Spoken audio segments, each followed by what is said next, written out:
Vamos em frente? Vem comigo.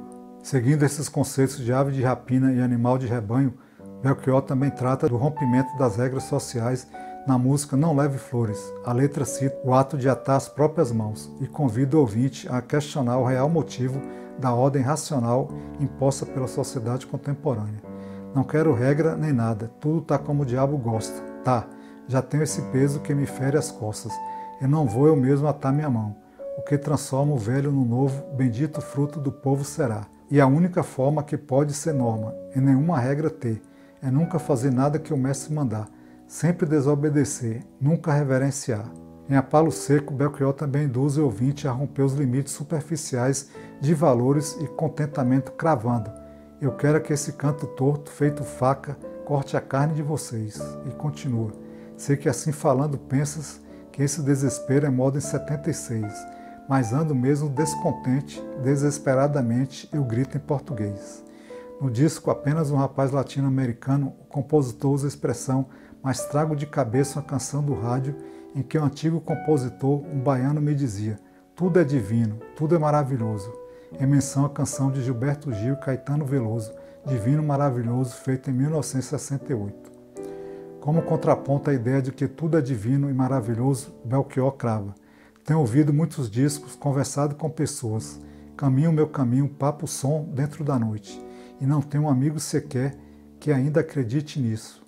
Não, tudo muda, e com toda a razão, sinalizando as alterações necessárias no jovem para acompanhar as mudanças, indo além de ideologias pré-fabricadas, sejam elas conservadoras ou progressistas.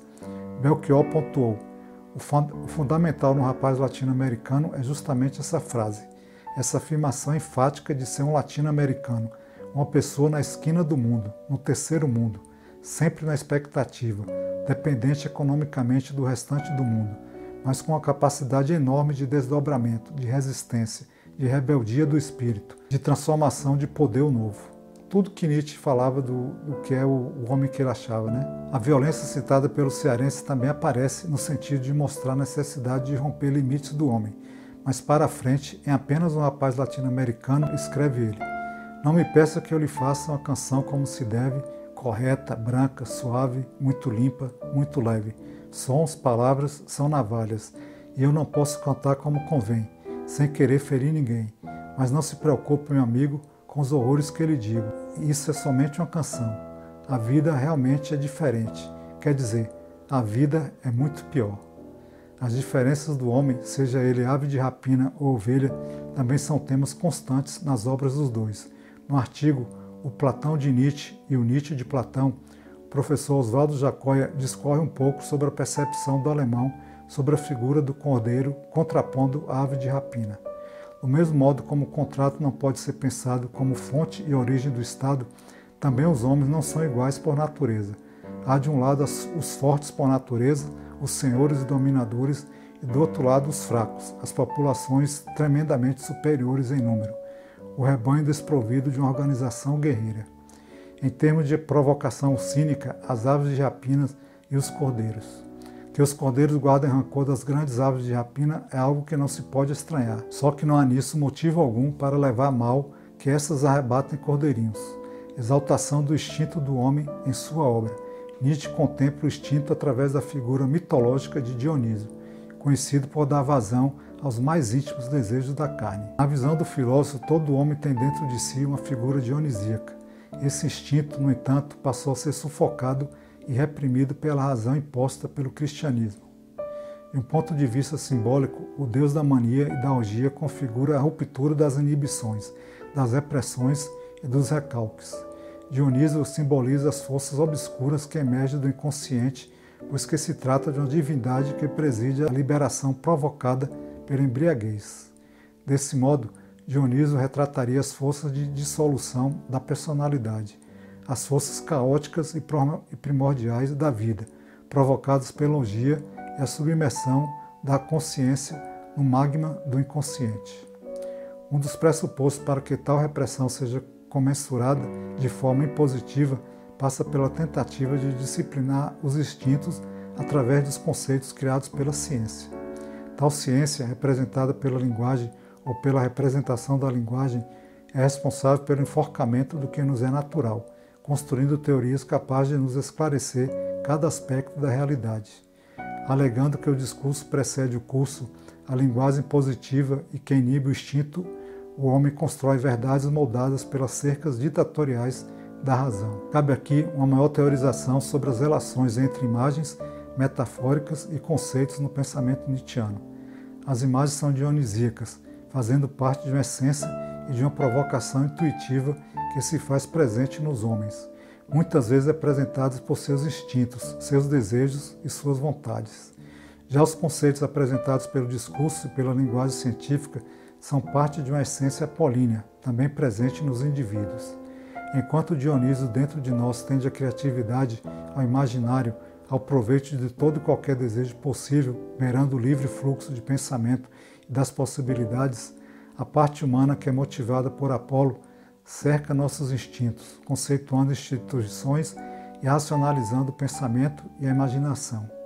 Enquanto um enaltece a vontade, o outro priva o impulso. Enquanto um privilegia o acaso, o outro perpetua a rigidez. Enquanto um sacia o desejo, o outro o reprime. Tais contrapontos estabelecidos por essa disputa entre Dionísio e Apolo, onde o segundo nega o primeiro, faz com que a parte instintiva e intuitiva do homem seja banida e, por fim, fustigada. Nietzsche, por consequência deste privilégio à razão, vê como instituído o sepulcro das instituições, segundo o qual o pensamento lógico, ou seja, científico, manteria em eterno descanso as sensações e os sentimentos pertencentes aos homens fora da racionalidade. Essa briga interior constante Nietzsche chamou de tragédia ática, expressão usada em seu livro O Nascimento da Tragédia. Ambos os impulsos tão diversos caminham lado a lado, na maioria das vezes em discórdia aberta e incitando-se mutuamente a produções sempre novas, para perpetuar nelas a luta daquela contraposição sobre a qual a palavra comum arte lançava apenas aparentemente a ponte. Até aqui, por fim, através de um miraculoso ato metafísico da vontade helênica, apareceram emparelhados um com o outro. E nesse emparelhamento, tanto a obra de arte dionisíaca quanto a apolínea geraram a tragédia ática.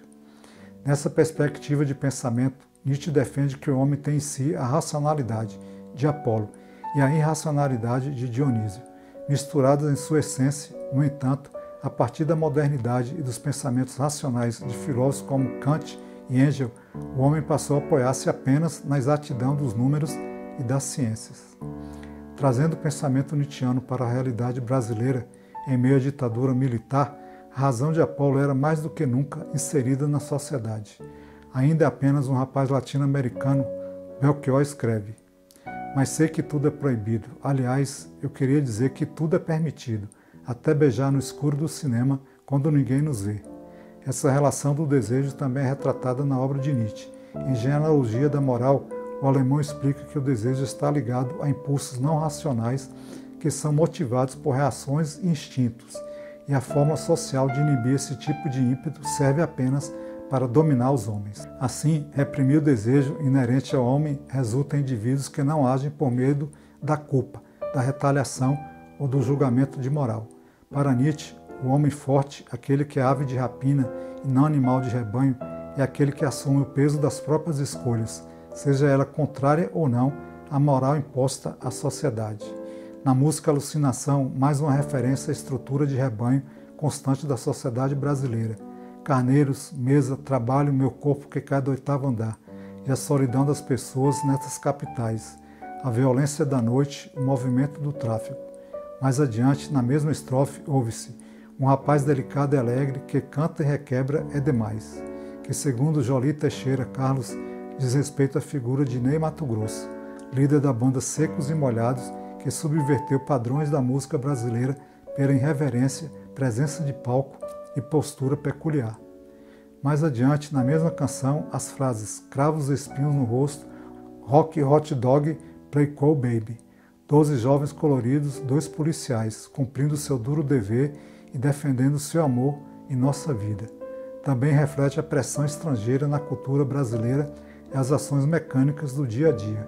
Aqui vale lembrar que a primeira versão da música, que havia sido lançada em 74 no álbum Concerto a Palo Seco, com pouca repercussão nacional, o compositor escreveu: dois policiais cumprindo seu maldito dever e defendendo seu amor, é nossa vida.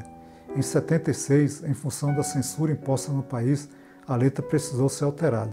Essa postura de tentar representar o dia a dia do cidadão comum é uma das características mais marcantes da obra de Belchior. Essas atitudes robóticas dos homens, somadas às decisões que são fruto da rotina e não da consciência, vêm em linha com a defesa de Nietzsche do que o lado apolíneo do homem ganhou espaço e sufocou o que o instinto dionisíaco reivindicava. E aqui achei bem legal que agora os dois estão bem misturados mesmo, hein? E o interessante é que eles falam a mesma língua, né? Belchior falava da vida, do cotidiano do cidadão comum, e Nietzsche falava da vida, do real, da vida como ela é, né? E aí a gente vê que Belchior faz um convite ao questionar o real, né? Essa ordem racional imposta, né, pela sociedade contemporânea. Belchior falava muito sobre questionar tudo isso, né? E aí, como ele deixa bem claro em suas letras, né, ele faz esse contraponto ao ideal de que tudo é divino e maravilhoso. Não tem um amigo sequer que ainda acredite nisso. É uma letra de Belchior, né? E é claro que é uma afirmação que Nietzsche bate muito nisso, fala muito mesmo, que os homens não são iguais por natureza. Nietzsche não acreditava na igualdade, né? Eu achei interessante quando ele fala que os cordeiros guardam rancor das grandes aves de rapina, né? E aí as forças dionisíacas é do instinto, desejos e suas vontades, né? E que as forças apolíneas era para reprimir o desejo do homem, né? E aí resultava em indivíduos que não agem, têm medo da culpa, da retaliação ou do julgamento de moral. Quer dizer, é aquele que está sempre com medo de tudo, né? Sempre se achando culpado, sempre achando que tem alguma coisa que ele está devendo, né? E o super-homem, o grande homem, né? O dionisíaco é aquele que assume o peso das suas próprias escolhas. Muito bom isso. E isso é contrário, né, à moral imposta pela sociedade, né? A gente viu também que Belchior fala um pouquinho sobre a imposição da cultura estrangeira na cultura brasileira, né? E também rebate muito a questão das ações mecânicas do dia a dia do homem comum, né?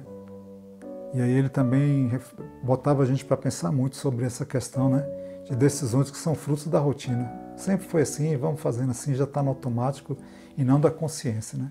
Achei isso muito interessante também.